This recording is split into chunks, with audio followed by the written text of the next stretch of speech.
then it looks like Well, you know why I was sold on the book of Boba Fett anyway, but and it's not Boba Fett. We all know that. But as I saw the Mandalorian, I was like, oh, I know who's hooked on this show. yeah, yeah. And uh, I don't know. I don't think my wife was as much of a fan as Ahsoka as I was. Hmm. I thought she was an awesome character, and I can't wait for the TV show. Um, so yeah, that was a little disappointing, but Well, it is. Ahsoka was like from the what is it, the Clone Wars and shit like that. Yeah. So a lot of people, if it's not from the original movies, they're like, "What?" That you need to. I don't know. I think part of the problem was my wife was thinking that Mandalorian was like set in a time period as in the new Star Wars movies, Hmm. like in the time of Kylo Ren and Rey. Yeah, And I'm like, no, this is like just a few years after Return of the Jedi. yeah. And once I said that, then I think everything started to make sense for her. If there is a But Kylo Ren, he's a toddler. yeah, I says I had to explain to her, like, remember in one of the movies where Luke says that he went around and he gathered up a bunch of Jedi and he started or a bunch of younglings and he started training them. She's like, yeah. I'm like, this is where it starts. Like, Grogu is the start of that. And she's like, oh. So Who's I think Grogu? once she, huh? You're like, who's Grogu? And you're like, Baby Yoda. Like, And she's like, I thought Baby Yoda was his name. yeah, like, no, No, that's what everyone was calling him. that's just that Grogu. Who's Grogu? Baby Yoda. I'm like, okay.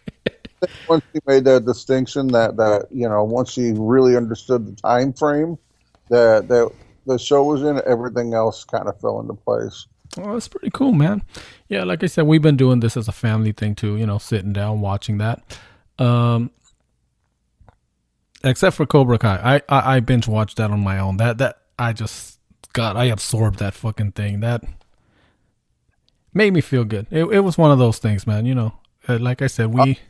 Hmm? I really got into. We started watching Wheel of Time together, my wife and I, and for whatever reason, I just couldn't wait. I watched all of it, and she's still on episode 2, I think, or 3. Yeah, I think that's where I'm at, like on the third episode, because things got in the way. Uh, Right. like I said, oh man, it's pretty I fucking I, cool. I have a bunch of friends that read the entire series of the Wheel of Time, Hmm. and it's based on. It's a series of books. It's like 12 books long. Hmm. Okay, so there's plenty of material for the show to keep going. Oh yeah, like every book is probably 1,000 pages or somewhere in that ball. Like it's a huge. Each book is huge. Hmm. Um, so yeah, they got a lot to keep going. So, and Yeah. now I'm watching The Witcher. Oh fuck, that's another one that I binge watched too. Yeah, I'm on I think episode 4 now. I think. Yeah, that I couldn't stop watching. I was like, shit. That. So I don't know. I put some of my other programs I've been watching. I had to put a pause on so I could catch up on everything else. Um, and then thankfully, Law and Order SVU has been put on a pause, and I think this week they come back. So that gave me some more time to catch up on other things Yeah. because I watch Law and Order SVU like every week. Oh, and then we watch this uh Dan Brown series. Hmm. Um, what's it called? Dan Brown. The movies Tom Hanks did, um, where he was like a. God damn it! I can't. I'm losing my place now. Hmm. Uh, shit. The Lost Symbol is what it was called. Okay. Oh, the Da Vinci Code type shit. Yeah. Da Vinci Code. That's what I couldn't place. I Yeah, when you put my said the brain. symbol, Anyway, and then I was like, oh, okay, Tom Hanks. Yeah. yeah, that show was really well done. I really enjoyed that show. Hmm. That's on Peacock, I think. And then I watched the first episode of 1883 with Tim McGraw and Sam Elliott. Hmm. It's a western. I think I may end up having to get Paramount Plus just so I can watch that show. Hmm. It was Okay. that good of a show. Yeah. But I've always enjoyed a good western. Well, like I said, when it comes to those, yeah, there's some But that yeah, like there's some movie westerns that I like Tombstone, fucking the Billy the Kid story with Emilio Estevez. Fuck, I can't think of that. Young Guns, shit like that. yep. I've always liked those, and I mean probably If you enjoy Tombstone, I think you would enjoy 1883. probably even Um, the one with the Christian Bale. Well, what the one for fucking it's actually a time of to Yuma or something. yeah, 310 the Yuma. 310 to Yuma. That was a pretty good one too. Yeah, 1883 is uh yeah, it was really well done. I was really surprised at how well done it was Holy shit! because Well, most TV westerns are not that well done. Like they really did a good job with it. I mean we're I'm not saying that we've outgrown them, but I mean it's times have changed.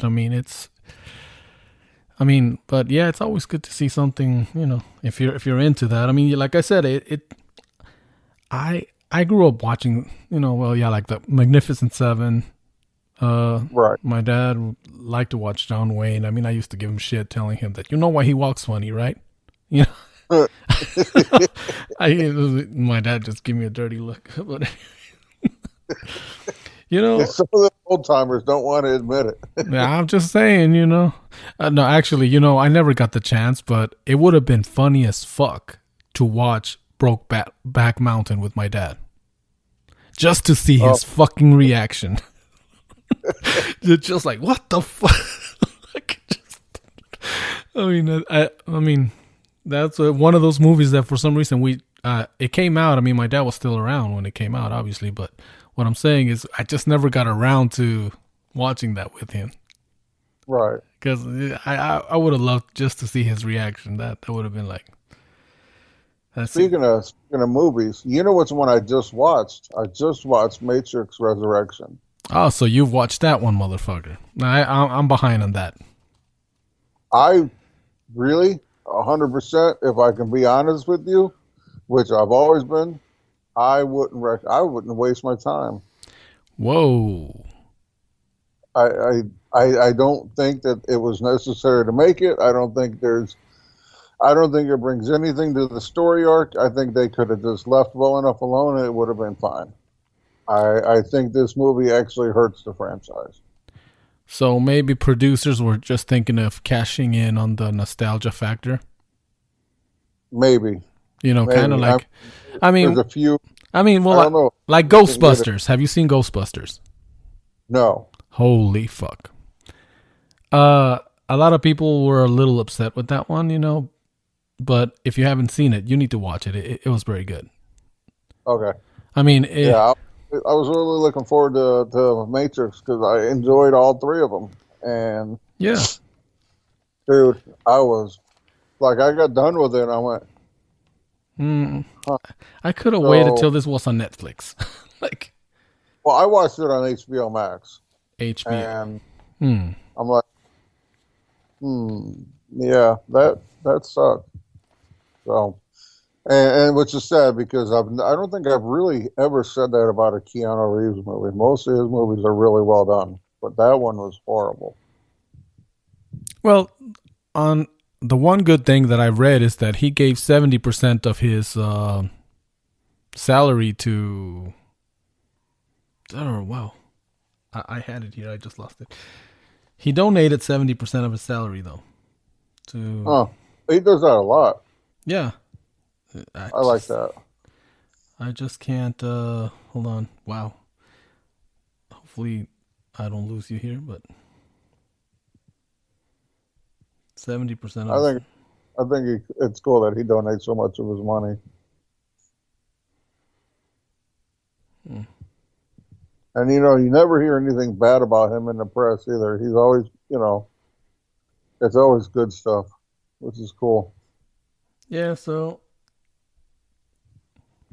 yeah, hold on. Let's see if I And I can. guess John Wick 4 is supposed to be coming out soon. Okay, it just says to charity. The article here doesn't explain which charity, but 70% of his Matrix earnings. Oh, cancer research. Okay, so Wow. so it was probably several charities. I don't know, but okay, 70% of his. So, jeez, That's a that lot of money. see, that's what I'm saying. I mean, so yeah, okay, I'm still gonna watch the movie just because, you know, Keanu's a Yeah. good Yeah. Keanu's a good dude, you know. Right. And we might need him to face off Chuck Norris if he keeps fucking with us. He's going to have to. John Wick his ass. That's all I'm saying. Okay, submarine sound is gonna pop up right now. Holy shit, man! We're just asking for it. Yeah. Yeah. Please come back. Take me away. Holy shit! But, yeah, so yeah, as far as news goes, that's about all the news that I got. Um, all right. Other than, just trying to get everything, keep everything as normal as possible with it being a new year. That is true. I mean, Uh, because you see, here's the thing. We normally most places and most other podcasts. I mean, they're talking about what are your goals, your shit for New Year, and say whatever. We're just like fucking jumping into weird shit because fucking white jinx it. right. Yeah. Listen, I'll let everybody else talk about how they're going to try and lose weight or they're going to try this or we're going to try that. No, we're going to go right on in. We're going to bring you the shit you want to hear. We're going to talk about fucking monkeys taking over the world, women shoving hot dogs up their coochies, and fucking Marvel movies. That's the shit you guys want to hear. Like that. That's what you come here for. Whether you know it or not, we're gonna tell you, or whether you like it or not. Like I said, this is the wow. The article of that. Be nice to the wait staff. I'm just gonna put that out there. You don't want Right. extra guacamole on your tacos. You don't want Parmesan cheese on a meal that doesn't need to have Parmesan cheese, or from under cheese, even worse. Right, that's even worse. And the crazy thing is nowadays you have to be nice to the wait staff because most places don't have enough wait staff as is. That's another motherfucking thing. I mean, I think I'm not sure if it was right before Christmas or right after. Dagard and I went over to hang out, and to go. Well, I went to see the little ones. No, Right. okay. It was before Christmas because I was doing the Santa Claus run and stuff, and we were hungry, and I met up with him, and we stopped at a Denny's, and it took almost an hour and a half to get our food. Yep. And they were like, there was only like one cook and like two waitresses. They were like very apologetic, and I'm like, well, what the fuck can they do? I mean, people don't want to work.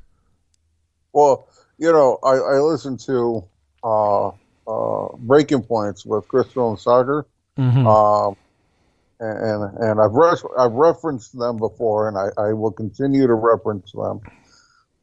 I enjoy the fact that one of them is a conservative and one of them is a Democrat, and I enjoy the fact that they're coexisting and bringing real news out to people. Right? Mm-hmm. They were just talking about this. They call it the Great Resignation, and talking about how one thing COVID did teach people is what's really important in this world, and You know, being treated fairly and getting a decent wage